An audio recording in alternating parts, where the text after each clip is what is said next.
Okay, so we're going to go over tempera paint, how to use it, what you need to know, and we're going to go over the worksheet that you're going to be working on, okay? I'm not going to go over everything. As you can see, there's a lot of boxes. I won't go into everything, but at least I'll tell you what you need to know, okay? So first thing you need to know is that the paint that you're going to be using has a pink stripe on it. This is tempera paint. My other ones that are in the different bottles, they have the words on them. The names of the colors. That is acrylic, okay? Tempera is awesome because it comes out of clothes very easily, okay? Also very water soluble, so if you want to make it thin, you can add water and it's perfect like that, okay? Also, so we have that. The way you're gonna store your paint, okay? These are photo boxes, which is really cool. This is wax paper. So what you do is you put a piece of wax paper and a little bit of paint. I don't want you using gallons of paint. So you're just gonna do a little bit at a time, and when you need more, guess what? You can go back and add more, okay?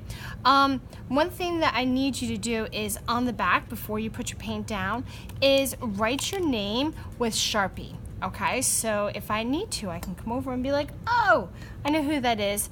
They're done, they need to clean it out, okay? Or, oh, who's really clean? Oh, excellent, okay? So we have that. So for this practice, what you're gonna need is you're gonna a little bit of black, a little bit of white, a color, and a color that's mixable, okay? For paintbrushes, you are probably going to need an assortment of small brushes, okay? Because obviously we're working with small spaces. You use the right size brush for the right size job, okay? No more than maybe 2, 3. Honestly, you can probably work with one brush the whole time. All right, so first thing you do is make sure your name is on there. A couple other things that you'll need is like a container of water. You don't want to fill it up too much because look, I have 3 different spots that I can clean my brush with, and a paper towel. Dry stuff off. All right, so first one it says is mixing 2 colors of tempera paint. When we go and mix things, by the way, you don't want to mix the whole thing. You just want to do a little bit in a new space, okay? So as you can see, I kind of like dabbed a little bit right here, and I'm not making a huge mess all over because I still need other spots to mix. So I made my color. It's really pretty. Blue-green, okay? And I'm just gonna paint it. And I want nice control of my brush. I don't wanna go all over. So I'm just gonna paint in this space. Beautiful. All right, next, paint the shape below with tempera paint.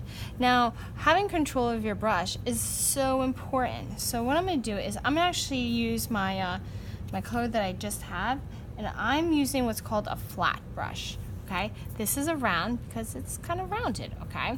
This is flat because it's flat, okay? And you can use, honestly, either one, but you want to have nice control over this, all right?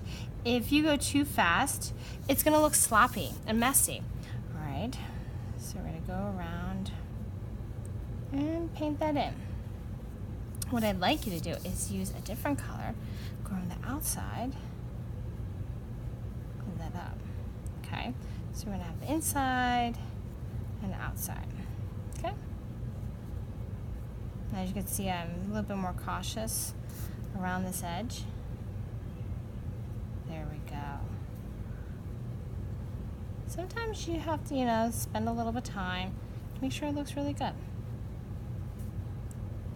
Beautiful.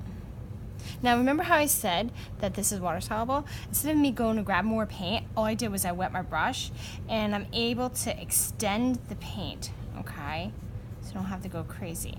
And actually if you wet it a little bit, it makes it a lot smoother to work with. Okay, overpainting is kind of cool because sometimes that may have been hard. So what I'm gonna do is I'm gonna take my paint and I'm gonna paint it down. And we're actually gonna come back to this, so I'm gonna paint that down. I add a little water to that, and I'm gonna let that dry. Wet on wet. All right, so basically what this means is that I'm going to kind of like lightly, whoa, sorry guys, wet my, my heavens, there's lots of thing. Make that wet, and so when I actually paint on top of it, it makes it nice and smooth, all right? You don't wanna globs the paint on it, but you wanna make it a little bit wetter so it smooths in.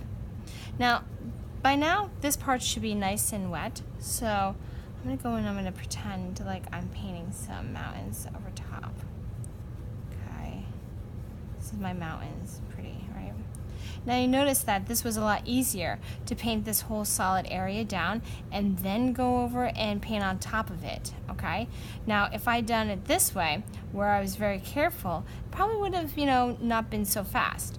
Now I could have done this section by painting this all blue and then going over with the green. Absolutely fine. No wrong or right way, honestly. Just either one is good. Okay, only thing is that if you can tell, this is a little darker because it has the blue under it. All right, and this one's a little brighter because it's got the white under it. Okay, so that's that. Dry brush. All right, this is where that paper towel is going to come in handy. All right, I'm going to dry off my brush. Now, dry brush is, seriously, it's a dry brush. And what you're going to be doing is you're going to be just like kind of brushing it, almost like you're just petting the surface, okay, like that. Now streaking, no, this is not cute little, babies running around with their cheeks hanging out. Not the cheeks that you're thinking about, okay? It's kind of like streaky, okay? This might be cool for like tall grass or something like that, okay? All right, so next, tint, tone, shade. All right, tint and tone, shade. These are just reminders. Shade is adding black. Now, just a little tidbit. Black can take over a color very fast. So when you are mixing something with black, you want a very little, okay, and mix it to your color, okay? So see how that kind of works? All right. So very little bit at a time. See how I'm just barely touching it, okay, to mix it. Tint, that's white. Now white, oh my heavens. Okay, easiest way with this one is you start with the white first, then you slowly add the color to it. You don't want to add white to the color because it'll take forever to turn it, okay? So start with the white, and then slowly add your color. So we've got that. Tone. So tone is the one in the middle. It's actually black and white put together. So I'm gonna make a nice little gray right here. Remember, lots of, good amount of white, a little bit of black. I'm gonna add a little bit of this. It's gonna be like a more muted color. Ooh, that is very pretty. Okay, nice in the center. So we got tint, tone, shade. All right. White, gray, black. All right. So in the next one we have our 3 sections, all right? My suggestion for this one is use a small brush, all right? Because you're going to blend from one color to another. You want to go from one to the next. So what I'm going to do is I'm actually get my brush wet, okay? I'm going to add one little bit of color here. Okay, quickly wash off my brush, get a little bit on this one, okay? And what I'm going to do is I am going to go into the one color and I'm going to pull out, okay? Kind of see how that works? All right, do it again. 3 sections, 4 tries. Okay, so I've got my one color here. I'm going to wash off my brush and I want to go into another color, so I want to bring this color into the blue, okay? I'm going to make it a little bit wet. Okay, go into this other color, and if it gets too much, you can actually pull it over like this. Now, this is not like an easy skill, okay? So don't get discouraged, all right? It takes a little time to, really get this under control. So we got this one. Oh, that looks like it's gonna be good. Right, next. Into this color, and then you kind of pull it back. So what's happening is you're actually pushing them. Now you can also take this and just like dry brush, just very carefully patting it and pulling it over. It's another technique. Whatever one works for you works, okay? Streaking. Once again, not cute little babies running around, okay? Streaking works too. So what I do is I actually put one color on the one corner and another color on the other. Okay, and just like mixing through. All right, so I've got 2 colors going together. You can, this is kind of neat. All right, so I layered it over here. You can actually have this color go in here, make it wider, right? So lots of green, then spaced out. Lots of blue on this end. Not so much here. Go back, all right? Through that streaking, it actually kind of blends them through, okay? You know what, I'm gonna be wild. I'm gonna put some white. So I'm gonna blend that out. Let's get some white. Lots of white on this end, and just kind of go back into this section. Okay. Now, a couple of little tidbits about tempera paint. You can paint over it. Okay, you can water them down so they're lighter. As you can see, some of these are a little bit lighter than the others because not only just the white, but the amount of water that I put in. Okay. All right. So brush strokes. Yes, we have a couple of boring brushes, but they can do different things. This is called a fan brush, all right? So fan brushes are cool. They can do lots of different designs, okay? So this is the space where I want you to come up with different designs, okay? So I have those. Those were 3 brush strokes. My mini, let's see, what can my mini do? You can do dotting. Cool. I like that. Trying to think of what else. You can do, ooh, pressure. That's another good one. Okay. So let's do it with my blue. Watch. So we have wide strokes, thin strokes, thin, then wide, thin, then wide. Okay? Different kinds of brush strokes.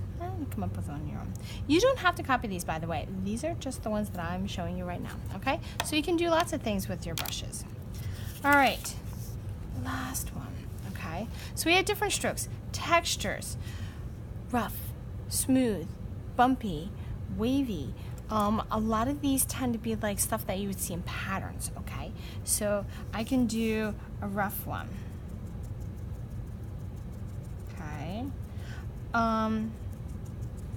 So that would be cool. Dry brush, look at this. Look how nice and cool that looks, all right? Just barely brushing it. Let's see, honestly a pattern. I'm gonna use the back of my, all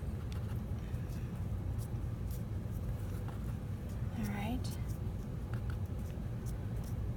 Just like that, that's pretty cool texture, okay? That might be for any kind of, I don't know, just really neat, okay? So come up with like different ideas of what kind of textures or what kind of designs can you create, all right? The last part, this is where I want you to actually paint this over, okay? So imagine that this is your drawing. So I want you to go in and you gotta make sure you mix some colors, okay? I want you to come up with some kind of texture in there, 2 different brush strokes. I don't care where you put them. Blending, either one color to the next or adding like this, dark to light, and you gotta come up with a background. So, so we put the background, I don't know, somewhere here maybe, okay? All right, and remember, blending takes time. You can start off with one color, all right, paint over it. You could even copy what I've got dark here, and then it kind of gets lighter as it goes through. And I see how wet this is. Ooh, by the way, wet tempera works very nice, okay? And paint using all those things. Ooh, that's actually kind of fun. All right, and that's pretty much it for the acrylic. Just make sure that you clean up. Hot water is great for cleaning up all different things. When you're working on your project, remember you can save this for the next time when you're done, just empty it. And that's pretty much it. Oh, by the way, the paper that you can use, check underneath the window. It will say acrylic and tempera paint. Either one is fine to use, okay? All right, that's it.